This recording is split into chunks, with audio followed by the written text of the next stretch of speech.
നിങ്ങളുടെ favourite shows ഇനി ഒരിക്കലും മിസ്സാവില്ല. ഇപ്പോൾ C5 കാണും നിങ്ങളുടെ ഫേവറേറ്റ് ഷോ തികച്ചും സൗജന്യമായി. എന്റെ മുന്നിൽ വെച്ച് അമ്മ പറയുന്നത് എനിക്ക് കേൾക്കണം. ആ നിൽക്കുന്ന ഫ്രോഡാണ് എന്റെ ഭർത്താവെന്ന്. അവനെ കണ്ട അറിയില്ലടാ സകല അഭ്യാസങ്ങൾ കടന്നു വന്നവനാണെന്ന്. അവനെ ചവിട്ടിക്കൂട്ടി അവന്റെ നെഞ്ചും കൂടും പൊളിച്ച് ഞാൻ സത്യം പുറത്തു കൊണ്ടുവരും. അവൻ പോയി. അവനെ പറഞ്ഞു വിട്ടിട്ടാണോടാ നീ എന്നെ കാണാൻ വന്നത്?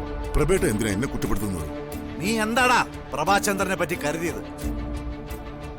ഞാൻ നിന്നെ പോലെ അച്ചി വീട്ടിൽ ഉണ്ടും ഉറങ്ങിയും കഴിയുന്ന കിഴങ്ങനാണെന്നോ? അഭിമാനം പണയം വെച്ച് ഞാൻ ഇവിടെ കഴിച്ചു കൂട്ടുന്നതേ എന്റെ മകളുടെ സന്തോഷത്തിന് വേണ്ടിയാ. ആ റാസ്കൽ അമ്മുവിന്റെ ഭർത്താവല്ല.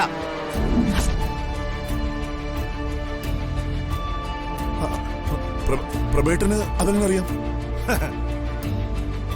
അമ്മുവിന്റെ ഭർത്താവ് ആരാണെന്നറിയാനേ ഞാൻ ആ നാട്ടിൽ പോയതാ. അമ്മുവിന്റെ കല്യാണം നടത്തി കൊടുത്ത ആൾക്കാരെ കണ്ടിട്ടാ ഞാൻ വന്നത്.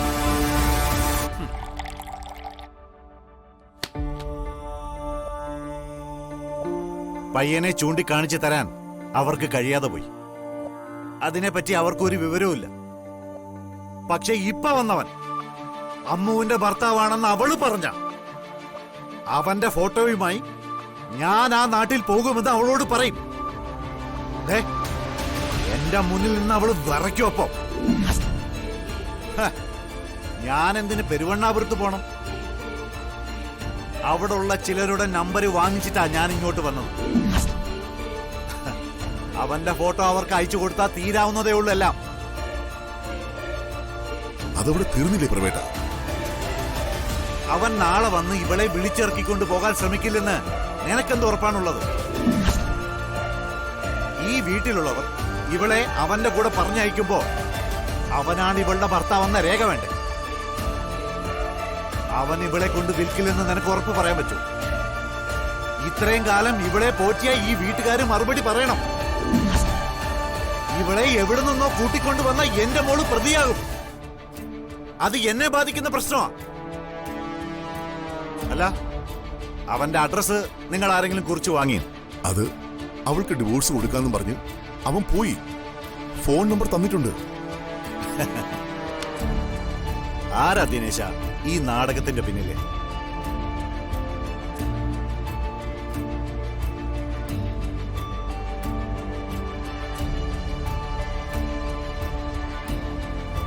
നീയല്ലടാ അവളുടെ മുഖം രക്ഷിക്കാൻ അവനെ കൊണ്ടുവന്നത്. ഞാനോ? പ്രഭേട്ടൻ എന്താ ഇങ്ങനെയൊക്കെ പറയുന്നത്? എനിക്കിതുമായിട്ട് എന്ത് ബന്ധമുള്ളത്? ഒരു ദിവസം എനിക്ക് സകല നിയന്ത്രണങ്ങളും തെറ്റും. പിന്നെ പ്രഭാചന്ദ്രനെ പിടിച്ചു നിർത്താൻ ദൈവത്തിന് പോലും കഴിയില്ല. എന്റെ മോളെ ഈ വിധത്തിലാക്കിയവരെയും അതിന് കൂട്ടുനിന്നവരെയും ഒന്നൊന്നായി ഞാൻ ചുട്ടിരിക്കും. സ്നേഹം നടിച്ച് കൂടെ നിന്ന് ചതിക്കുന്നവർക്ക് ശിക്ഷ ഒന്നേ ഉള്ളൂ, മരണം.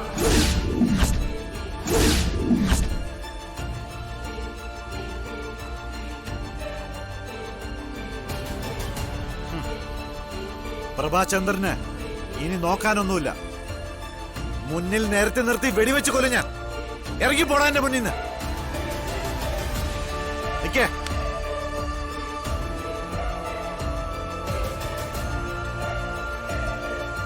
ഇതിനും കൂടി മറുപടി തന്നിട്ട് പോ.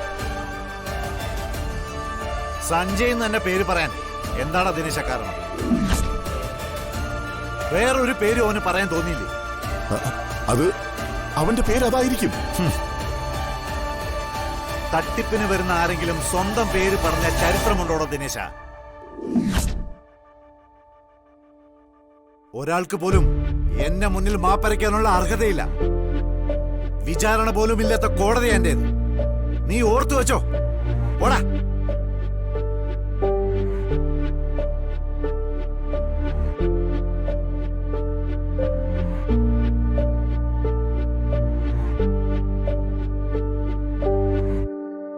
ഞാൻ പറയുന്നത് അങ്ങോട്ട് കേട്ടാ മാത്രം മതി.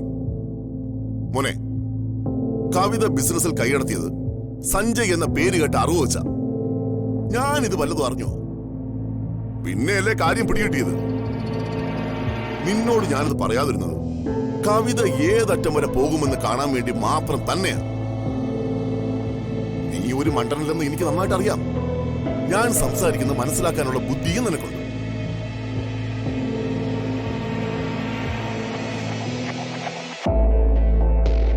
കവിത ഉള്ളുകൊണ്ട് മോഹിച്ചത് എന്താണെന്നോ ഞാൻ പറഞ്ഞുതരാം. ജനലിന്റെ കട്ടന്റെ പിന്നിൽ ക്യാമറ വെച്ച് കവിത പുറത്തുണ്ട്. ഒരു കാരണവശാലും നീ അങ്ങോട്ട് നോക്കരുത്. ഇപ്പൊ മനസ്സിലായില്ലേ? മംഗലശ്ശേരി ഗ്രൂപ്പ്സിന്റെ MD ആവണം കവിതയ്ക്ക്. അത് തന്നെ അവളുടെ ഉള്ളിലിരിപ്പ്. അപ്പച്ചി പറഞ്ഞത് ശരിയല്ല അങ്കിൾ. എനിക്ക് ബിസിനസ്സിൽ കാര്യമായി ഫോക്കസ് ചെയ്യാൻ പറ്റിയില്ല. സ്വാതിയുടെ കാര്യങ്ങളുമായി ഞാൻ ഓട്ടത്തിലായിരുന്നില്ലേ.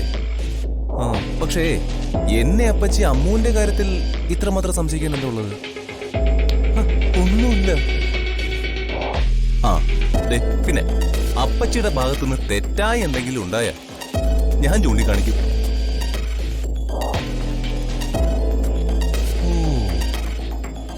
അപ്പൊ ഇത് വെച്ചാണല്ലേ അപ്പച്ചി അമ്മൂനെ അടിക്കുകയും വേദനിപ്പിക്കുകയൊക്കെ ചെയ്തത്. എന്തായാലും അത് വലിയ കഷ്ടമായി പോയി. ഞാൻ ഇത് വല്ലതും അറിഞ്ഞോ? ഇനി ഞാൻ ശ്രദ്ധിച്ചോളാം. ഇനി അവൾ എന്ത് ചെയ്യാനാ? അവള് വിശ്വസിച്ചതൊക്കെ തെറ്റിദ്ധാരണയാണ് തെളിഞ്ഞില്ലേ? പിന്നെ ഞാനിപ്പോ നിന്നെ കാണാൻ വന്നത് സഞ്ജയ് മടങ്ങി പോകുന്നതിന് മുമ്പ് അമ്മുവായിട്ടുള്ള ഡിവേഴ്സിന്റെ കാര്യങ്ങൾ നമ്മൾ ചെയ്യണമെന്ന് പറയാനാ. അവനും അത് വലിയ അത്യാവശ്യമാണ്. അതിനെന്താ, നമുക്ക് വേണ്ടത് ചെയ്യാം.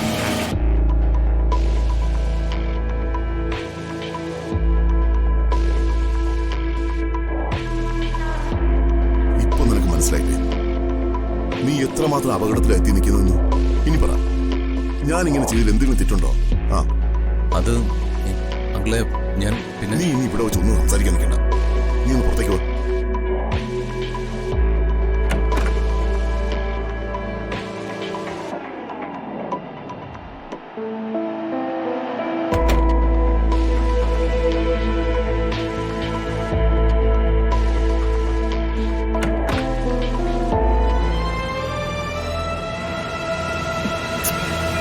പെണ്ണ് ശ്രീകുട്ടി എങ്ങോട്ടാ കൊണ്ടുപോയത്? എന്തായാലും അയാള് വന്നല്ലോ.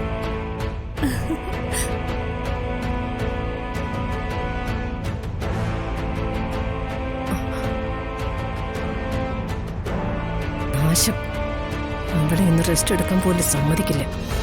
ചേച്ചി ഒന്ന് തേൻ പുരട്ടി വിളിയുമായി കൂടിക്കോളും. എനിക്കിന്ന് വലിയ സന്തോഷമുള്ള ദിവസമാകും. നീ പറയാതെ തന്നെ നിന്റെ ഭർത്താവ് ആരാണെന്ന് അറിഞ്ഞു. നേരിട്ട് തന്നെ വന്നു. ആരെയും വകവെച്ച് കൊടുക്കുന്ന ആളൊന്നുമല്ല. ഉരുളയ്ക്ക് ഉപ്പേരി എന്ന് പറയുന്നത് പോലെ മറുപടി. ഡിവോഴ്സിന് സമ്മതമാണെന്ന് കൂടി പറഞ്ഞപ്പോ സമാധാനമായി. നമ്മൾ കരുതിയ പോലെ കക്ഷിയുടെ വിവാഹമൊന്നും കഴിഞ്ഞിട്ടില്ല. അതല്ല രസം, അയാളുടെ പേരും സഞ്ജയ് എന്നാ. ഡൗൺലോഡ് ചെയ്യൂ C5 ആപ്പ്. കാണൂ എല്ലാ എപ്പിസോഡുകളും സൗജന്യമായി.